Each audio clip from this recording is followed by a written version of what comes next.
आशीर्वाद बालमित्रांनो, दिवाळीच्या सुट्ट्यांच्या आनंदात दिवस कसे भुरकन उडून गेले कळलंच नाही ना. असंच असतं बघा, या दिवसांचं कसे येतात आणि कसे उडून जातात कळत देखील नाही. आणि आता काही बालदोस्तांच्या शाळा उद्यापासून सुरू देखील होतील. दिवाळीचा फराळ खाऊन उशिरापर्यंत झोपण्याच्या आनंदात आळसावलेल्या आपल्या शरीराला आता तयार करायचं आहे पुन्हा शाळेत जाण्यासाठी, अभ्यासाच्या तयारीसाठी. पण काळजी नको बालमित्रांनो, पुढे काही महिन्यांनंतर उन्हाळ्याच्या सुट्ट्या आहेतच की. आणि सोबतीला आहे तुमचा आवडता किलबिल कार्यक्रम, जो तुमच्या रविवारच्या सुट्टीच्या आनंदात अधिक भर घालण्याकरता येत असतो. तर बालमित्रांनो, आजच्या किलबिल कार्यक्रमात आम्ही आणली आहेत गप्पा, गोष्टी आणि गाणी, ज्या सादर करण्याकरता आल्या आहेत क्षितिज दिव्यांग पुनर्वसन केंद्राच्या संचालिका तसंच स्तंभलेखिका मंजुश्री कुलकर्णी आणि कोठारी कॉन्व्हेंटच्या मुख्याध्यापिका CBSE ट्रेनर अंजली कडलासकर. निवेदन समीर शिरवळकर आणि कार्यक्रमाचे सादरकर्ते सूरज गोळे. प्रकाशातले तारे तुम्ही अंधारावर रुसा, हसा मुलानो हसा. प्रकाशातले तारे तुम्ही अंधारावर रुसा, हसा मुलानो हसा, हसा मुलानो हसा. नमस्कार बालमित्रांनो, आम्हाला माहीत आहे की किलबिल या कार्यक्रमाची तुम्ही किती उत्सुकतेने वाट पाहता. म्हणूनच आज गप्पा, गोष्टी आणि गाणी हा कार्यक्रम तुमच्यासाठी सादरकर्ते सूरज गोळे यांच्यासह मी अंजली कडलासकर आणि मी मंजुश्री कुलकर्णी तुमच्यासाठी घेऊन आलो आहोत. चला तर मग करूया सुरुवात.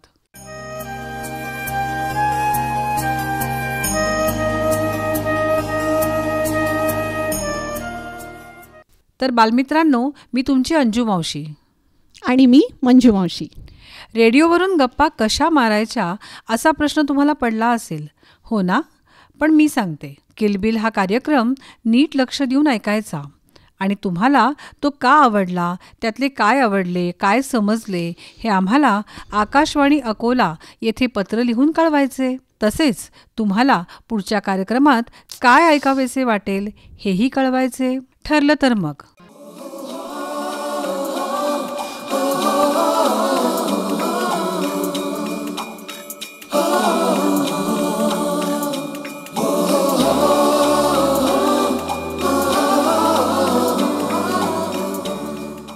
मंजू मावशी, आपण सगळ्यात आधी आपल्या बालमित्रांना एक छानशी गोष्ट ऐकवूया. काय नाव आहे या गोष्टीचे? या गोष्टीचे नाव आहे सानूची फजिती. अरे वा, पण तुझी ही सानू आहे तरी केवढी? सानू ना, ती 3ऱ्या-4थ्या वर्गात शिकणारी एक चिमुरडी आहे. चला तर मग ऐकूया सानूची कशी फजिती झाली ते. सानू, अगं उठतेस ना, आज शाळेची सहल आहे, डबा झाला भरून, सगळी तयारी केली मी तुझी. किती वेळची उठवते तुला, आता तर उठ. आईचा आवाज ऐकत पांघरुणात अजून गुडुप्प होत सानू म्हणाली, उठते ना गं 5 मिनिटात. आई आता वैतागली. अगं हे 5 मिनिटच तर गडबड करतात, बस निघून गेली म्हणजे समजेल. तुझं हे नेहमीचंच नाटक आहे, वेळेचे महत्त्वच नाही तुला. सानूचे कान कुठे उघडे होते ऐकायला. मग आईनीही पिच्छा सोडला आणि ओठ तुला उठायचं तेव्हा म्हणत आपल्या कामाला लागली. काही वेळाने सानूबाई उठल्या आणि घड्याळात 8:30 वाजलेले दिसताच भराभर तयारी सुरू केली. पण मनात मात्र शंका डोकावली की बस निघून तर गेली नसेल. पण मीनू थांबेल बस, सांगेल ती सर्वांना की माझी मैत्रीण यायची आहे. आईचा चेहरा बघून हिंमत तर होईना विचारायची, पण विचारलेच, आई फोन आला होता का गं शाळेतून मीनूचा? आई त्रासिक स्वरात फक्त नाही म्हणाली. सहलीची तयारी मात्र छान करून ठेवली होती. सानूने पटापट आवरलं आणि बाबा मला सोडताना शाळेत म्हणत बूट घालायला लागली.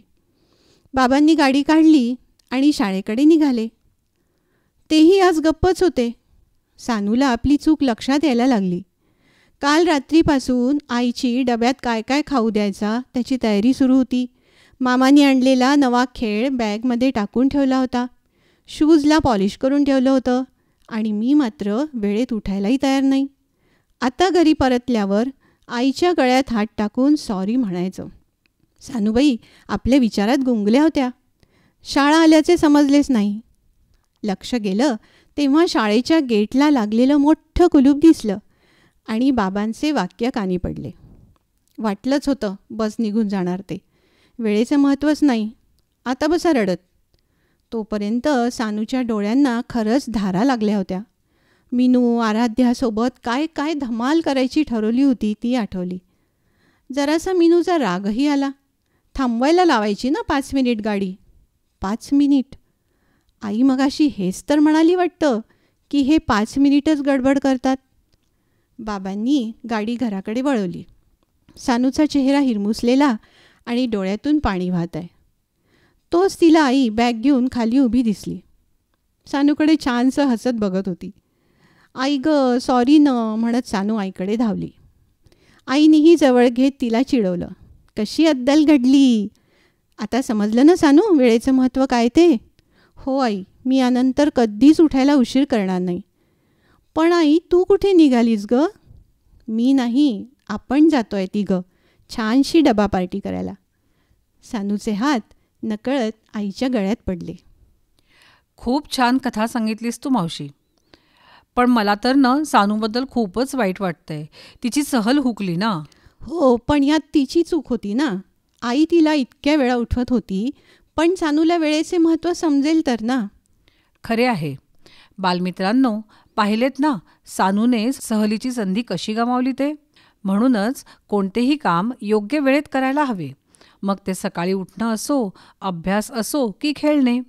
वक्तशीरपणा अंगी असणे ही खूप चांगली सवय आहे. या एका सवयीमुळे आपल्याला यश मिळणे सुलभ होते. वक्तशीरपणासारखीच अजून एक गोष्ट आहे ती म्हणजे चौकसपणा. मंजू मावशी तुझ्याकडे अशाच एका मुलाची सुंदरशी कविता आहे ना. सांग ना आपल्या बालमित्रांना. हो सांगते ना.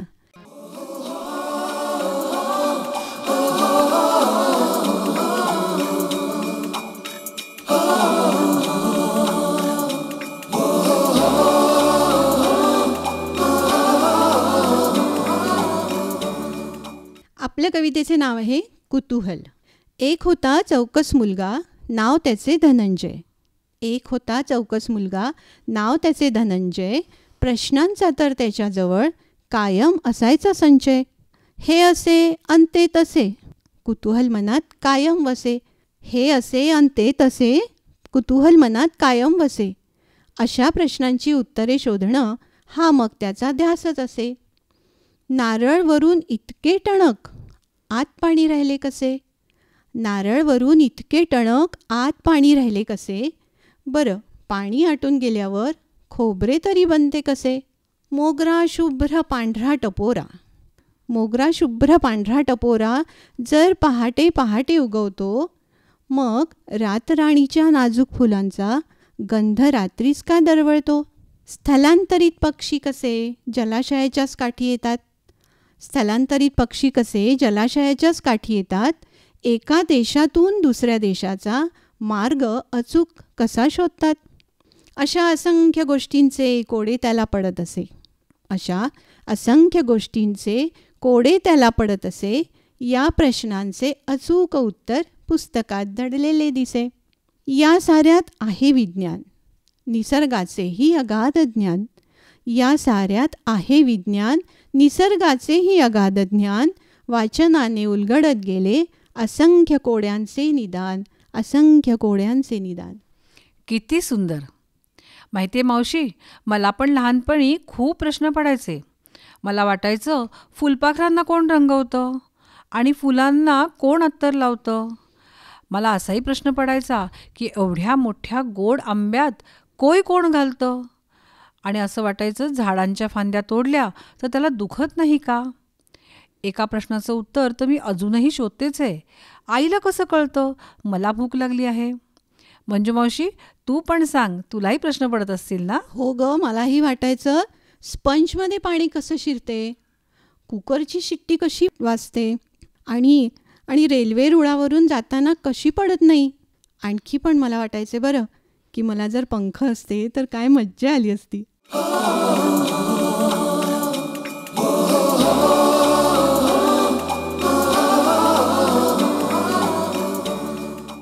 लहानपणी किती प्रश्न पडतात ना आपल्याला. मुलांनो, तुम्हाला पण असे प्रश्न पडतात ना? मग त्या प्रश्नांची उत्तरं तुम्ही कुणाला विचारता? तुम्हाला माहीत आहे, प्रश्न पडायलाच हवेत. न्यूटनची कथा माहीत आहे ना? त्याने झाडावरून खाली पडणारे सफरचंद पाहिले आणि त्याला प्रश्न पडला की हे सफरचंद खालीच का पडले, वर का नाही गेले? आणि यातूनच गुरुत्वाकर्षणाचा शोध लागला. आलं का लक्षात? प्रश्न पडणे अगदी नैसर्गिक कुतूहल आहे आणि त्यातूनच तुमचे ज्ञान वाढते. त्यामुळे तुम्हाला सतत प्रश्न पडत राहू देत आणि तुम्ही ते विचारत राहा, त्याची उत्तरे शोधत राहा.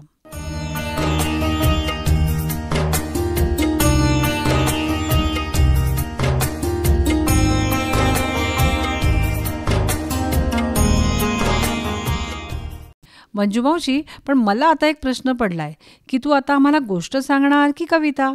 मी आता अजून एक गोष्ट सांगणार आहे, एका मुलीची, ती म्हणजे सुरभीची. ही सुरभी देखील धनंजयसारखीच खूप चौकस बरं का. चला तर ऐकूया. आपल्या गोष्टीचे नाव आहे प्रसंगावधानी सुरभी. रविवार असल्याने सुरभी आज खेळण्यात गुंग होती. बाहेर मित्रमैत्रिणींसोबत खेळून आल्यावरही समर्थ दादाला तिचा आवडता सापशिडी खेळ खेळण्यासाठी आग्रह करत होती. दादा मित्रासोबत फोनवर बोलत होता. सुरभी शहाणी मुलगी असल्याने ती दादाचे बोलणे संपायची वाट बघू लागली. समर्थ दादा काहीतरी सायबर गुन्ह्याबद्दल बोलत होता. सुरभी पण ऐकू लागली. दादा सांगत होता, अरे तुला माहिती आहे का, फोनवर काही मेसेजेस येतात, तुम्हाला लॉटरी लागली, काही हजार, अगदी लाख रुपयेसुद्धा तुमच्या बँक अकाउंटमध्ये जमा होतील. फक्त सोबत पाठवलेल्या लिंकवर क्लिक करा.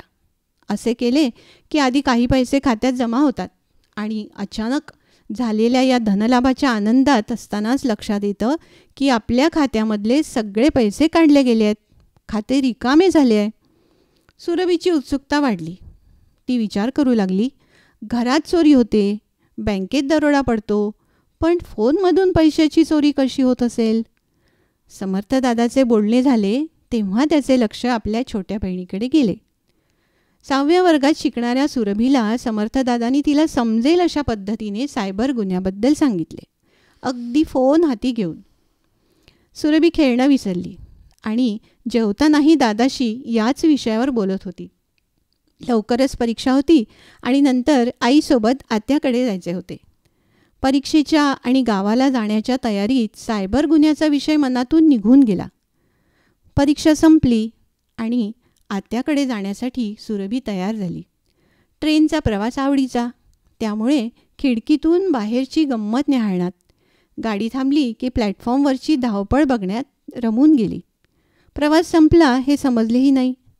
स्टेशनवर मामा घ्यायला आलेले बघताच, अरेच्चा, आत्याचे गाव आले पण, असे म्हणत सुरभी उतरली. घरी पोहोचताच आत्याला बिलगली. घरात आजी आजोबा होते, त्यांना नमस्कार केला आणि गप्पा गोष्टींमध्ये सगळे रमले. तेवढ्यात आजीच्या फोनमध्ये सारखे मेसेज यायला लागले, म्हणून आजीने फोन हाती घेतला.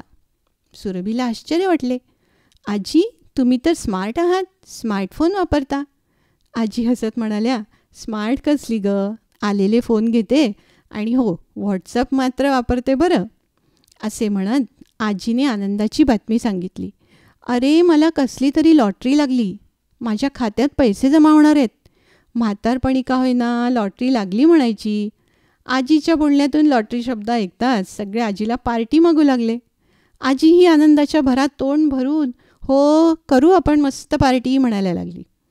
सुरभीला मात्र समर्थदादांनी सांगितलेली माहिती आठवली. ती लगेच आजीला म्हणाली, आजी थांबा हं, तुम्ही काहीच करू नका, मला फोन दाखवता का तुमचा, मी मदत करते तुम्हाला. आजीला वाटले, ही चिमुरडी काय मदत करणार, अगं त्या मेसेजमध्ये लिंक की काय आली आहे तेवढी फक्त. थांबा थांबा आजी म्हणत सुरभीने फोन जवळजवळ हातातून ओढलाच आणि संदेश वाचू लागली. तिच्या लक्षात आले की हा दादा म्हणत होता तसा काहीतरी घोटाळा आहे. तिने आत्यामामांना त्याबद्दल सांगितले. त्यांनीही तिची लहान आहे तुला काय समजतं म्हणून खिल्ली उडवली नाही. सुरभीचे म्हणणे ऐकून घेतले आणि तो मेसेज डिलीट करून टाकला. सर्वांना सुरभीचे कौतुक वाटले. दुसऱ्या दिवशी वर्तमानपत्रात अशा पद्धतीने बऱ्याच लोकांचे पैसे लुबाडण्याची बातमी आली. तेव्हा मात्र आजीला सुरभीमुळे आपले होणारे नुकसान वाचले हे लक्षात आले आणि सर्वांना तिच्या या जागरूकतेबद्दल ती सांगू लागली. मामांनी तर वर्तमानपत्रात सुरभीच्या फोटोंसह बातमी दिली आणि जिल्हाधिकारी कार्यालयातून सुरभीचा सत्कार करणार असल्याचा निरोप आला. आता आजीने खरंच पार्टी करायचे ठरवले. सुरभीला मात्र समर्थ दादाला त्यांनी सांगितल्यामुळे आजीचे कसे पैसे वाचले हे सांगण्याची ओढ लागली.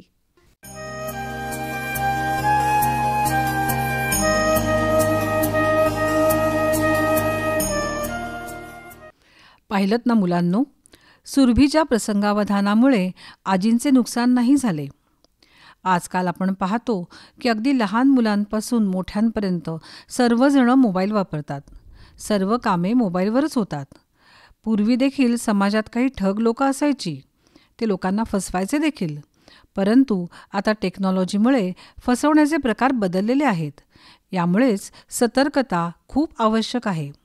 कोणतेही उपकरण वापरताना त्याची चांगली आणि वाईट दोन्ही बाजू समजून घ्यायला हव्यात. सुरभीसारखी दक्षता सर्वांनीच घ्यायला हवी.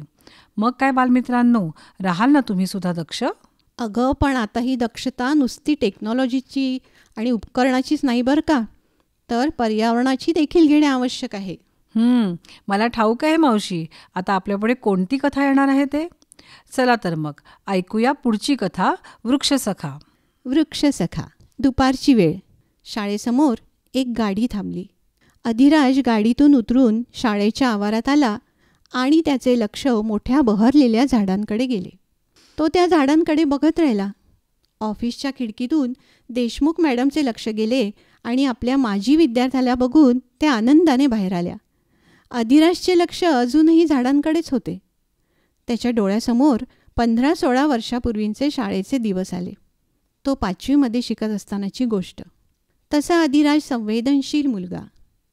त्याला विनाकारण मुक्या प्राण्यांना त्रास दिलेला, फांद्या ओरबाडत झाडांवरची फुले तोडलेले, झाडांचे नुकसान केलेले आवडायचे नाही. झाडांबद्दल विशेष प्रेमच होते त्याला. आपणही काही करावे असे वाटायचे, पण नेमके काय ते मात्र समजायचे नाही.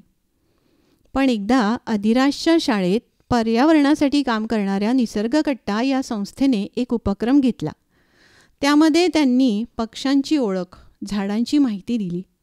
वृक्षारोपण करणे जसे गरजेचे आहे तसे त्यांची जोपासना करणेही महत्त्वाचे आहे हे सांगितले.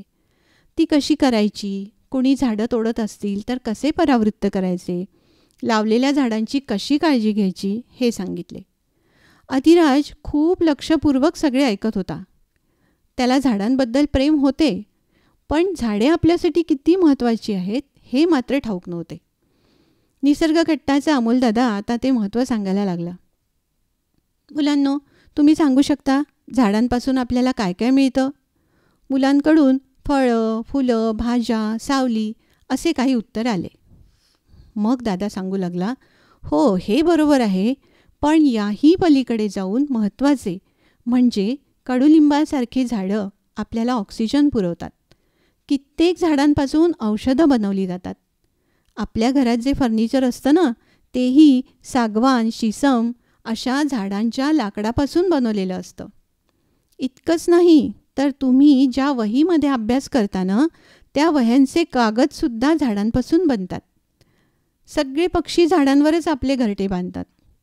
हेच पक्षी झाडांवरचे किडे, कीटक, अळ्या खाऊन झाडांना निरोगी ठेवतात. म्हणजे झाडं एकमेकांना मदत कशी करावी, मैत्री कशी करावी हे देखील शिकवतात. झाडांचा पालापाचोळा खाली पडतो, तो गोळा करून खत निर्मिती करता येते. ज्या भागात झाडं अधिक प्रमाणात असतात तिथे पावसाचे प्रमाणही अधिक असते. असे एक ना अनेक उपयोग आणि फायदे आहेत झाडांचे. आपण मात्र काही विचार न करता आपल्या फायद्यासाठी असलेली झाडे कापतो. झाडांची लागवड तर करत नाहीच. त्याचे दुष्परिणाम आपल्याला सहन करावे लागतात हेही आपल्या लक्षात येत नाही. ही जबाबदारी तुमची आहे. तुम्ही तुमच्या परिसरातील झाडांचे संरक्षक बना. झाडे तोडू तर द्यायची नाहीच, उलट वृक्षारोपण करायचे. अधिराजचे समाधान तर झाले, पण फांद्या तोडणाऱ्यांना कसे थांबवावे हा प्रश्न मात्र मनातून जाईना. त्याने उभे राहून अमोलदादाला इतकी महत्त्वाची माहिती दिल्याबद्दल धन्यवाद दिले आणि मनातल्या प्रश्नाचे उत्तरही विचारले. अमोलदादाला कौतुक वाटले. तो म्हणाला, तू एका कागदावर लिही की फुलं तोडा पण ओरबाडून नाही, ईश्वराला देखील हे आवडणार नाही, आणि बाहेरून ही पाटी लावून दे, बघ काही फरक पडतो का. आज अधिराजच्या संवेदनशील स्वभावाला अमोलदादाने योग्य वळण लावले होते. अधिराज उद्याचा समजदार नागरिक बनणार होता. कार्यक्रम तर झाला, पण अधिराजच्या विचारांना दिशा देऊन गेला. त्याने आपल्या मित्रांना विचारले की आपण आपल्या शाळेतल्या परिसरात झाडे लावायचे का. मित्रांनीही दुजोरा दिला आणि ते मुख्याध्यापकांकडे परवानगी घ्यायला गेले. मुख्याध्यापकांनाही कल्पना आवडली. शाळेच्या वार्षिक दिवसाची जय्यत तयारी सुरू होती. त्या दिवसाची सुरुवात वृक्षारोपणासह करू असे मुख्याध्यापकांनी सांगितले. त्यासाठी 2 कडुलिंबाची, 2 आंब्याची आणि 2 गुलमोहराची अशी 6 झाडे आणण्याची सूचनाही त्यांनी शिपाई काकांना दिली. वार्षिक दिवस साजरा करायला शाळेचे सर्व विद्यार्थी एकत्र जमले होते आणि मुख्याध्यापकांनी अधिराज व त्याच्या मित्रांच्या हस्ते ती 6 झाडे शाळेच्या आवारात लावली. पुढे शाळेत असेपर्यंत अधिराज व मित्रांनी त्या झाडांची पूर्ण काळजी घेतली. अधिराज आता इंजिनियर होऊन शाळेला भेट द्यायला आला होता. त्या झाडांच्या सावलीत डबा खाणाऱ्या मुलांना बघून अधिराजला बालपणीच्या त्या कृतीचे समाधान वाटले. इतका वेळ झाडांसवे बालपणात रमलेल्या अधिराजला आता देशमुख मॅडमनी शाबासकी देत म्हटले, तुम्ही लावलेली झाडे बघ आता मोठी होऊन कशी सावली देत आहेत. अधिराजने कृतज्ञतेने आपल्या बाईंना नमस्कार केला आणि शाळेचे नवे विकसित रूप बघायला बाईंसह शाळेत गेला. हे झाड सावलीचे माया करून आहे, हे झाड सावलीचे माया करून आहे, आभाळ नीलवर्णी छाया धरून आहे, हे झाड सावलीचे माया करून आहे. किती सुंदर कथा. वृक्षसखा म्हणजे वृक्षांचा मित्र. शाळेत शिकलेल्या एका गोष्टीने अधिराजमध्ये किती सकारात्मक बदल झाला हे आपण या कथेतून पाहिले. मला असे वाटते की या कथेतील अधिराजमध्ये निसर्गाचे प्रेम आधीच होते. त्यामुळे त्याला जेव्हा झाडांची काळजी कशी घ्यायची हे समजले तेव्हा तो खऱ्या अर्थाने वृक्षसखा झाला. मुलांनो, मानवाने आपली प्रगती तर केली, विकासही झाला, पण हा विकास शाश्वत विकास व्हायचा असेल तर आपण सर्वांनी प्रयत्न करायला हवा, अगदी अधिराजसारखा. आणि हो, जशी आपण झाडांची, पर्यावरणाची काळजी घ्यायला हवी तशी आपली स्वतःची देखील काळजी घ्यायला हवी. त्यासाठी आपण आपला आहार अगदी चौरस आणि समतोल ठेवायला हवा. हिरव्या पालेभाज्या आणि फळे अगदी भरपूर खायला हवीत. चला आता ऐकूया एक अशीच हलकी फुलकी कविता, रविवारची भाजी. रविवारची भाजी. आई म्हणाली बाबांना, रविवार आहे बाजारात जाना. आई म्हणाली बाबांना, रविवार आहे बाजारात जाना. बाबा म्हणाले, लगेच जातो. कापडी पिशवीतच भाजी आणतो. भाजी घेऊन बाबा आले. आईनी पिशवीला रिकामी केले. भाजी घेऊन बाबा आले. आईनी पिशवीला रिकामी केले. निवडायला येऊन बसली आजी. आधी उचलली मेथीची भाजी. दादाला आवडतात बटाटे फार. आजी म्हणते कर गवार. दादाला आवडतात बटाटे फार, आजी म्हणते कर गवार, ताईनी उचलले वांगे चार, मला तर आवडतं टमाट्याचे सार. बाबांना प्रिय भोपळा आणि दोडका. बाबांना प्रिय भोपळा आणि दोडका ऐकूनच दादांनी नाक मुरडले बरं का. आजीने घेतली बाबांचीच बाजू, तब्येतीला चांगले खाच रे राजू. हसत होती आई पाहून गंमत सारी, तिने मात्र केली होती भेंडीची तयारी. हसत होती आई पाहून गंमत सारी, तिने मात्र केली होती भेंडीची तयारी. ही तर भाजी आवडती साऱ्यांची, अशी ठरली मग रविवारची भाजी. जेवणं झाले हसत खेळत, मी विचारले बिलगत आईला. जेवणं झाले हसत खेळत, मी विचारले बिलगत आईला, तू नाही सांगितलंस ग, काय आवडतं कधी तुला.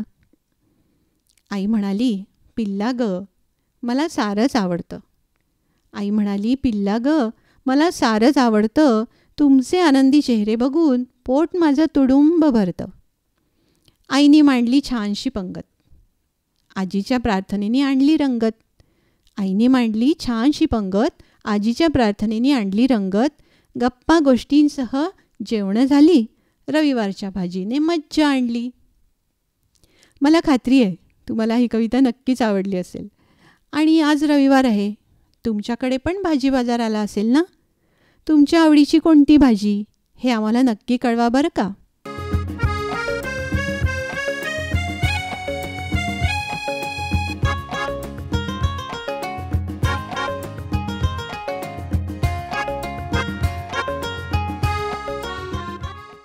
तुम्हाला माहिती आहे मुलांनो, माझ्या लहानपणापासून आमच्या घरी एक नियम होता. आईने केलेल्या स्वयंपाकातले सर्व पदार्थ अगदी आपल्या आवडीचे नसले तरी सर्वांनी खायचे म्हणजे खायचे. माझ्या आजोबांची शिकवणच होती ती. ते म्हणायचे, आपलं घर हे घर आहे, हॉटेल नाही आहे ऑर्डर द्यायला. आईने जे प्रेमाने बनवलेले असते ते सर्वांनी आदराने खाल्ले पाहिजे. अन्न हे पूर्ण ब्रह्म. ती भाजी तुमच्या आवडीची असो अथवा नसो, परंतु एकदा वाढलेली किमान खायलाच हवी. आणि या सगळ्यामुळे काय झालं माहीत आहे, मला आणि माझ्या भावांना सगळ्या भाज्या खायची सवय लागली आणि त्यातून नकळतच आरोग्यही जोपासले गेले.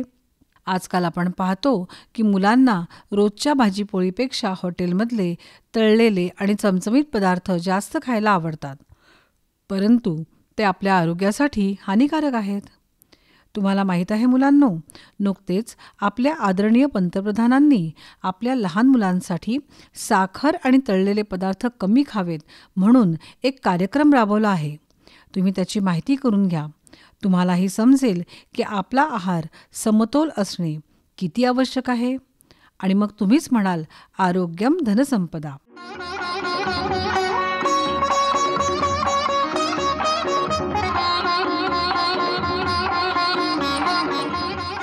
बालमित्रांनो, आपल्या आजच्या गप्पा गोष्टी आणि गाणी या कार्यक्रमात आपण वक्तशीरपणा, चौकस बुद्धी, प्रसंगावधान, पर्यावरणाची काळजी आणि योग्य आहाराचे महत्त्व याविषयी गप्पा गोष्टी आणि कविता यांच्या माध्यमातून जाणून घेतले. तुम्ही लक्षात ठेवा, काही चांगल्या सवयी आणि कौशल्ये ही आयुष्यात यशस्वी होण्यासाठी खूप आवश्यक असतात. समजले ना तुम्हाला? तुमच्या उज्ज्वल भविष्यासाठी तुम्हाला खूप खूप शुभेच्छा. हा कार्यक्रम तुम्हाला आवडला की नाही हे आम्हाला जरूर कळवा.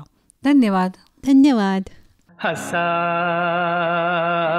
मुलानो हसा, हसा मुलानो हसा. हां, तर बालमित्रांनो, कसा वाटला आजचा गप्पा गोष्टी आणि गाण्यांचा किलबिल कार्यक्रम? आवडला ना? आजच्या किलबिल कार्यक्रमात आपण गप्पा गोष्टी आणि गाणी ऐकलीत. सहभागी होत्या क्षितिज दिव्यांग पुनर्वसन केंद्राच्या संचालिका आणि स्तंभ लेखिका मंजुश्री कुलकर्णी, तसंच कोठारी कॉन्व्हेंटच्या मुख्याध्यापिका CBSE ट्रेनर अंजली कडलासकर. निवेदन समीर शिरवळकर आणि कार्यक्रमाचे सादरकर्ते होते सूरज गोळे. हसा